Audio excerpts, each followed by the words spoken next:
Hello दोस्तों, आज हम मच अवेटेड वेब सीरीज आश्रम सीजन 3 के पार्ट 2 की स्टोरी को एक्सप्लेन करेंगे, जिसके फर्स्ट एपिसोड की शुरुआत बाबा निराला से होती है, जिनका कभी भी सच्चे धर्म और आस्था से दूर दूर तक कोई रिश्ता नहीं रहा है। न ही उनके आश्रम में गुरुकुल जैसी कोई बात थी।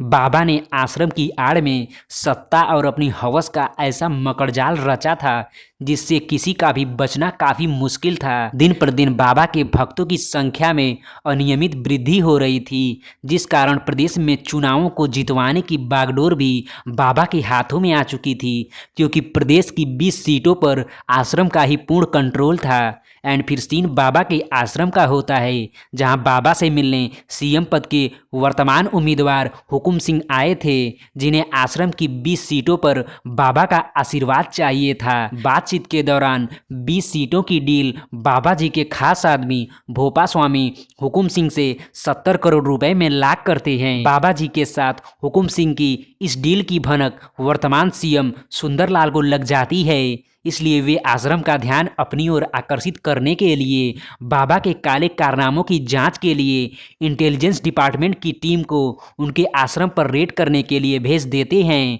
जांच के नाम से बाबा जी एकदम डर जाते हैं एंड फिर वो अपने सत्संगी मंच से सुंदरलाल का प्रचार प्रसार करने लगते हैं, जिससे हुकुम सिंह काफ़ी घबरा जाते हैं और वे मिलने बाबा से जाते हैं, जहां बाबा जी हुकुम सिंह को आश्वस्त करते हुए बताते हैं कि सरकार तुम्हारी ही बनेगी, बस तुम शांत रहो। मतलब कि बाबा जी सुंदरलाल की आड़ में हुकुम सिंह को जिताने वाले थे और होता भी ऐसा ही है।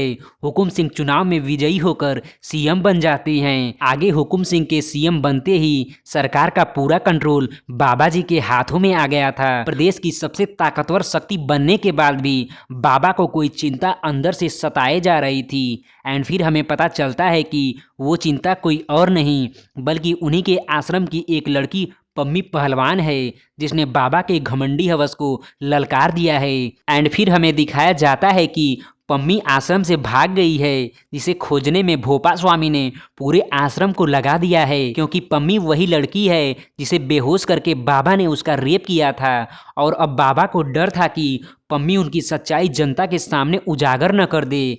आगे भोपा स्वामी पम्मी को पकड़कर बाबा के सामने रख देता है, जहां बाबा उसके मन को शांत करने मतलब अपनी हवस मिटाने की कोशिश करते हैं, लेकिन पम्मी उन्हें धमकी देती है कि वो उनका पर्दाफाश करके ही रहेगी। जिसके बाद बाबा के लोग पम्मी को खूब पीटते हैं और उसे कैद खाने में डाल देते हैं। वहीं हमें पता चलता है कि बाबा की वजह से ही पम्मी की इज्जत और उसके भाई तथा पिता की जान गई है। इसलिए सब कुछ खोने के बाद पम्मी अब बाबा का पर्दाफाश करने के लिए एक रात उनकी कैद से भाग जाती है।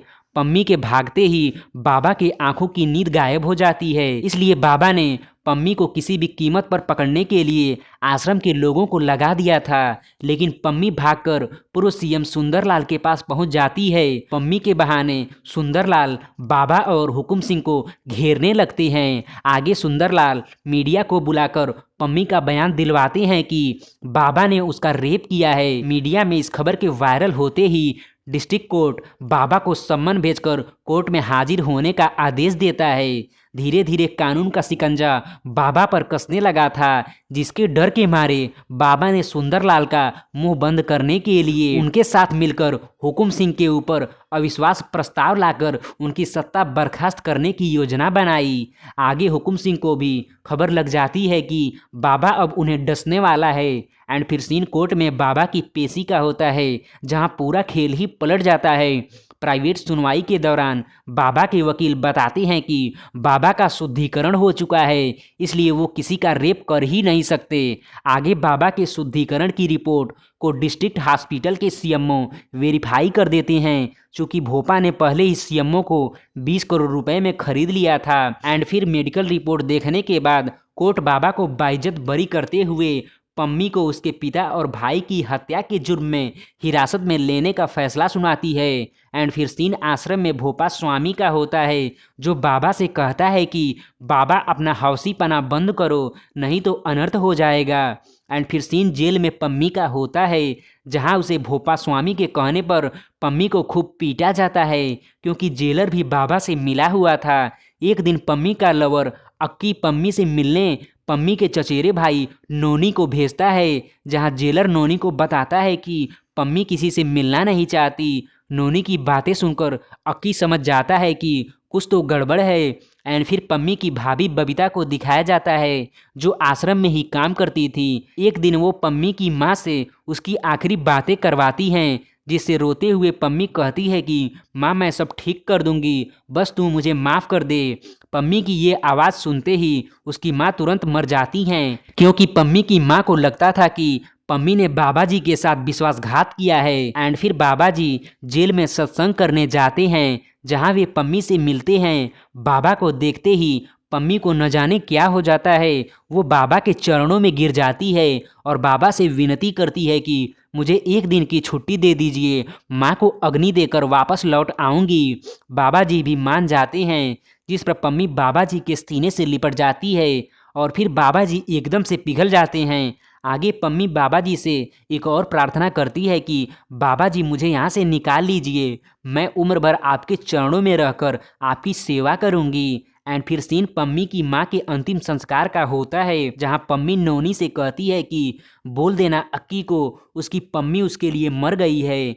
पम्मी का व्यवहार देखकर वहाँ उसके लोग काफ़ी हैरान हो जाते हैं कि बाबा ने उसके ऊपर क्या जादू कर दिया है। दूसरी तरफ बाबा जी पम्मी के प्यार में इतने पागल हो गए थे कि वो पुलिस ऑफिसर को तुरंत पम्मी को जेल से रिहा कराने का आदेश देते हैं। एंड फिर पम्मी को रिहा कराने की खबर जब भोपा स्वामी को लगती है, तो वो बाबा मोंटी से कहता है कि एक बार तो तू डूब चुका है, लेकिन इस बार तेरी हवस के चक्कर में पूरा आश्रम डूबने वाला है। पम्मी पहलवान भस्मासुर है। एंड फिर सीन कोर्ट का होता है, जहां पम्मी के खिलाफ कोई आरोप सिद्ध न होने के कारण कोर्ट पम्मी को जमानत पर रिहा करने का फैसला सुनाती है। कोर्ट से बाहर निकलते ही पम्मी अपने लोगों को इग्नोर करते हुए डायरेक्ट आश्रम की गाड़ी में बैठकर निकल जाती है।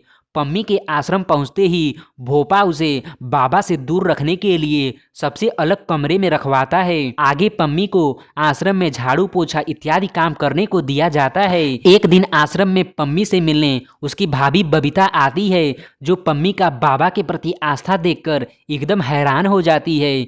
इसी के साथ पहला एपिसोड खत्म हो जाता है। दूसरे एपिसोड की शुरुआत आश्रम में बाबा के सत्संग से होती है, जहां शादी का एक जोड़ा बैंड बाजा के साथ बाबा से मिलने आया था। उसी बैंड वालों के ग्रुप में पम्मी का लवर अक्की भी था, जो चुपके से आश्रम में घुस जाता है एंड फिर एक जवान को मारकर उसका यूनिफॉर्म पहन के पम्मी को खोजने के लिए आश्रम के अंदर पहुंच जाता है, जहां उसे बाबा का सेनापति पकड़ लेता है।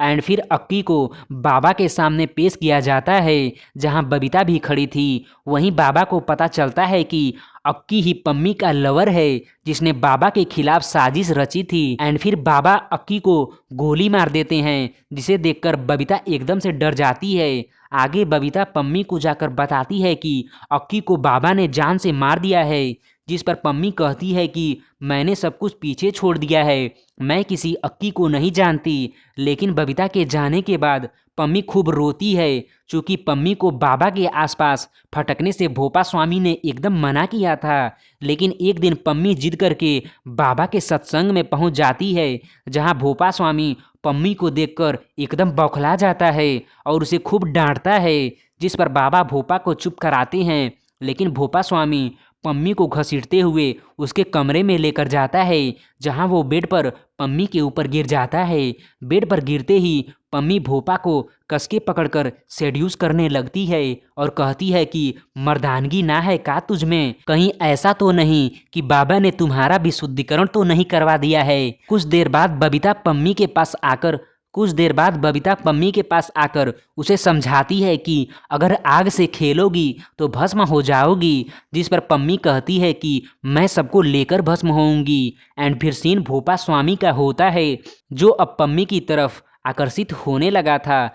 पम्मी भी उसे खूब भाव दे रही थी। भोपा को अपने पीछे पागल होता देख पम्मी मन ही मन काफ़ी खुश थी। एक दिन जब बाबा जी सत्संग में बिजी थे, तो दूसरी तरफ भोपा एकांत में पम्मी को दबोचकर अपनी मर्दानगी दिखाते हुए पम्मी के साथ इंटीमेट हो जाता है, जहां पम्मी भी उसका भरपूर साथ देती है। एंड फिर भोपा के जाते ही पम्मी काफ़ी खुश होती है, क्योंकि भोपा अब उसकी जाल में पूरी तरह से फंस चुका था। इसी के साथ दूसरा एपिसोड खत्म हो जाता है।